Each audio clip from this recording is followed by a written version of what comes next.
Observe करना चाहिए। हम लोग अक्सर बीजेपी को गाली देते हैं, मोदी को अपना सोचते हैं कि ये बहुत खराब कर रहा है, या हम अपने पॉलिटिशियन को खराब कहते हैं। बाबा साहब किसको बोलते हैं? जो हालात हमने काउंट किया, मैंने बीएसएल का पूरा डाटा निकाला जब मुझे पता चला कि इस सभा में बोलना है और सेल के लोग आने वाले हैं, तो मैंने ये निकाला। इसमें schedule caste, schedule tribe, OBC के ऑर्गेनाइजेशन के लोग हैं यहाँ पर बैठे, वो उनका रिप्रेजेंट कर रहे हैं। मैंने ये ऑब्जर्व किया कि कितने लोगों का आप प्रतिनिधित्व कर रहे हैं। तो मैंने ये देखा कि 2000 में टोटल इस सेल में 43,401 कर्मचारी हुआ करते थे, 43,401। ये रिपोर्ट है, सर्वे है, शोध है नेट पर। और आज के डेट में मैंने कुछ अखबारों में कुछ साल पहले निकाला, 13 फरवरी 2020 को 10,000 कर्मी।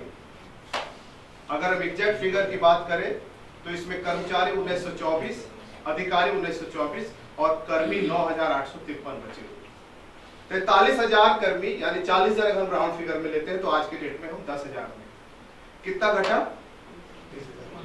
30,000 घट गया ना, 1/3 हो गया। 10-15 साल के बाद ये माहौल फिर देखने को नहीं मिले। ये मैं डाटा बता रहा हूँ, आप ऑब्जर्व करिए। उस पर अगर हम SC ST के ऑर्गेनाइजेशन के लोग हैं, कितने परसेंट है SC ST? पूरा सेंट्रल बेसिस पे अगर बात करें तो 22% SC और ST है। तो 10,000 में कितने होंगे SC ST? पॉपुलेशन 2200 में अगर हम 3-4 ऑर्गेनाइजेशन यहाँ चला रहे हैं तो कितने हो गए? एक ऑर्गेनाइजेशन पर कितना? क्या उखाड़ लेंगे उनका? कुछ नहीं उखाड़ सकते। ओबीसी को भी मिला दे तो भी हम नहीं कर पाएंगे उनका मुकाबला। क्यों नहीं कर पाएंगे? बाबा साहब ने लिखा है। बाबा साहब बोलते हैं, बुद्धिजीवी वर्ग वह है जो दूरदर्शी होता है, फोर साइटेड होता है, जो सलाह दे सकता है, जो नेतृत्व कर सकता है। आगे बोलते हैं, किसी भी देश की अधिकांश जनता विचारशील क्रियाशील जीवन व्यतीत नहीं करती। कॉमन मैन से पूछिए। दीपक कल कार्यक्रम में गया था, बगल में जोधाटी मोड़ से 2-3 किलोमीटर उधर ओबीसी वर्ग के समाज में गया था। ये संविधान बता रहा, इनको लोगों ने कहा, ओबीसी वर्ग के लोगों ने, आरक्षण समाप्त कर देना चाहिए। कॉमन मैन आपके विरुद्ध वह खड़ा कर रहा है, कॉमन मैन, कि आरक्षण लेके लोग सेक्टर में आनंद ले रहे हैं, समाज की ओर उनका ध्यान नहीं। ये प्रिसेप्शन बनाया जा रहा है, ये हमारा आरोप है। जो दुश्मन वर्ग है वो रात दिन हमारी सोसाइटी में काम कर रहा है। वो तैयार कर रहा है कि रिजर्वेशन से जो है नुकसान है देश को, लोग जो है नुकसान कर रहे हैं देश को, और कॉमन मैन को तैयार किया जा रहा है कि रिजर्वेशन समाप्त होना चाहिए।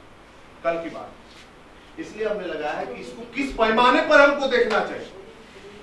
16.4 क्या सिर्फ रोटी और गरीबी दूर करने का मसला है? सोचिए, बाबा साहब अम्बेडकर ने कितना बड़ा काम किया। हम SC ST OBC को लोग यहाँ बैठे हैं, क्या आधार है उसका? उसका आधार आर्टिकल। अगर 16.4 नहीं होता तो क्या हम यहाँ इकट्ठे होते? बाबा साहब को पता है हम कौन लोग हैं, उनको पता था कि हम नागवंशीय लोग हैं। बाबा से आपने पार्लियामेंट्री डेमोक्रेसी के ऊपर 1951 में स्पीच दिया था, संविधान सौंपने के बाद, वो मैं आपके सामने सुनाऊं बाद। ये SC ST OBC को इकट्ठा करने का क्या मसला था? बाबा साहब को पता है हमारे लोग को एजुकेशन का महत्व नहीं पता, हमारे लोग को पैसा का महत्व नहीं पता। क्यों?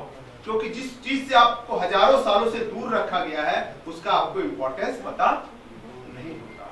मैडम ने जो बात की मनुस्मृति, वो 1000 साल पर, ये बात में आगे और बाबा साहब बोलते हैं, किसी भी देश की अधिकांश जनता विचारशील और क्रियाशील जीवन व्यतीत नहीं करती। कॉमन मैन को कुछ नहीं पता। ऐसे लोग प्रायः किसका अनुकरण करते हैं? बुद्धिजीवी। लिखा है बाबा साहब फर्स्ट पेज में। आप अगर बाबा साहब की वाङ्मय पढ़ेंगे, 21 खंड का वाङ्मय है, उसमें पहला बुक का पहला चैप्टर का पहला पेज है। हम उनको दोष नहीं दे सकते हैं जो कॉमन मैन, हम अपने नेता को दोष नहीं दे सकते। बाबा साहब ने सीधे हम पर आरोप किया। अगर देश में नुकसान हो रहा है, अगर जैसे आपने कहा मनीषा मैडम के साथ हुआ घटना, कौन उसके लिए रिस्पॉन्सिबल है? उसके लिए रिस्पॉन्सिबल हम, और ये मैं नहीं कह रहा, ये डॉक्टर अंबेडकर ने अपने पहले पृष्ठ में लिखा है। क्या लिखा है? किसी भी देश की अधिकांश जनता विचारशील क्रियाशील जीवन व्यतीत नहीं करती। ऐसे लोग प्रायः बुद्धिजीवी वर्ग का अनुकरण और अनुगमन करते हैं। आगे बोलते हैं, बहुत इंपॉर्टेंट लाइन, यह कहने में कोई अतिशयोक्ति नहीं होगी कि किसी देश का संपूर्ण भविष्य, कितना इंपॉर्टेंट बात डॉक्टर अंबेडकर ने लिखा। इसीलिए शायद ऑक्सफोर्ड यूनिवर्सिटी में जो फोटो लगा हुआ है उसके नीचे बहुत ही इंपॉर्टेंट बात लिखा हुआ है। आपको पता होगा कि ऑक्सफोर्ड यूनिवर्सिटी में बाबा साहब अंबेडकर का फोटो लगा हुआ है, कोलंबिया यूनिवर्सिटी में उनका स्टैचू लगा हुआ है। मैंने कुछ बात नोट किया है। इंग्लैंड का विश्व प्रसिद्ध ऑक्सफोर्ड यूनिवर्सिटी में मेन गेट के अंदर की ओर डॉक्टर बाबा साहब अंबेडकर का फोटो लगा हुआ है। वहां ऐसा लिखा है कि हमें गर्व है कि ऐसा छात्र हमारे यूनिवर्सिटी से पढ़कर, तो अंबेडकर के बारे में कुछ पता है, क्या लिखा, क्या संविधान है, क्या उन्होंने हमारे लिए लिखा है। उनका अंतिम किताब बुद्ध एंड हिज धम्मा, मरते तक वो लिखते रहे। किसके लिए? हमारे लिए। हमारे लोग उसको पढ़ेंगे। मैं एक सवाल खड़ा हूं, बाबा साहब की लिखी हुई किताब कितने लोगों ने पढ़ा? हाथ उठाइए। राजू साहब ने पढ़ा। कौन सी किताब पढ़ा था? बुद्ध एंड हिज धम्मा। उसमें उन्होंने डेमोक्रेसी का जो प्रीफेस दिया है वो क्या है? नहीं पढ़ा हमने सर, ठीक है, हमने पढ़ा, लेकिन उसके ऑब्जेक्टिव को हमने पढ़ा क्योंकि डॉक्टर अंबेडकर से हम पैदा, क्या हमको जिम्मेदारी मिली वो हमने नहीं पढ़ा। हम यहाँ 50-60 लोग हैं, कोई भी अंबेडकर को, बाबा साहब का नाम जरूर लेते लेकिन हम उनको पढ़ते नहीं। क्यों नहीं पढ़ते? क्योंकि हमारी आदत नहीं है। 1000 सालों से मुझे मानसिक गुलामी के रूप में हम क्यों पढ़ते हैं? डॉक्टर इंजीनियर पढ़ बन सके इसलिए पढ़ते हैं। और आपके राष्ट्रपति को भी अपमानित करके आपको बताया जाता है कि तुम्हारी राष्ट्रपति की ये औकात है तो तुम्हारा प्रचार, तुम्हारी महिलाओं के साथ हम बलात्कार करके लाइव चला रहे पूरे भारत में। समाज में कोई विद्रोह नहीं। किसको विद्रोह करना चाहिए? बाबा साहब लिखते हैं। कौन है अंबेडकर? इस कल्पना करिए, हम अंबेडकर के लोग हैं। बाहर अंबेडकर को लोग जानते हैं, भारत के लोग अंबेडकर को नहीं जानते। इंपॉर्टेंट बात होता है। हमें गर्व है उस देश पर बड़ा उपकार किया।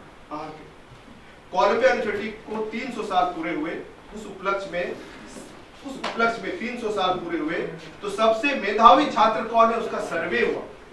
कोलंबिया यूनिवर्सिटी में सर्वे हुआ, उस सर्वे में फर्स्ट पोजीशन पे डॉक्टर अंबेडकर है। कहां? कोलंबिया यूनिवर्सिटी में सबसे पहले स्थान पे डॉक्टर अंबेडकर है। और उसका अनावरण बराक ओबामा ने किया। उस मूर्ति के नीचे लिखा है, आप लोगों को पता है क्या लिखा है? सिंबल ऑफ ज्ञान अगर कहीं है, मैं नहीं कह रहा, ये कोलंबिया यूनिवर्सिटी कह रही है। हम अपने बच्चों को सोचते हैं कि अपने बच्चों को विदेश भेजेंगे पढ़ने के लिए। कहां लिखा हुआ है? ज्ञान अगर कहीं है तो डॉक्टर अंबेडकर पे। ब्राह्मण कहता है कि dead Ambedkar is more than alive. जितना अंबेडकर जिंदा खतरनाक नहीं था उतना मरने के बाद। क्यों? क्योंकि साहित्य रिवोल्यूशनरी 2014 में उस साहित्य को बैन लगाया गया। ये बहुत इंपॉर्टेंट मसला है, इसलिए हमें खुद ऑब्जर्व करना चाहिए। अंबेडकर के लोग उस वक्त कहाँ थे जब ये सुविधाएं खत्म हो रही थी? मैडम ने कहा जो निजीकरण चल रहा है उससे क्या रफ्तार है, शायद हम फिर न दिखाई। संविधान की प्रस्तावना मुझे कितना इंपॉर्टेंट बात है और किसके लिए है? जिसके लिए है उसने पढ़ा नहीं, जिसने पढ़ा वो समझा नहीं, जो समझा उसने इसका लोगों को समझाने का काम किया नहीं।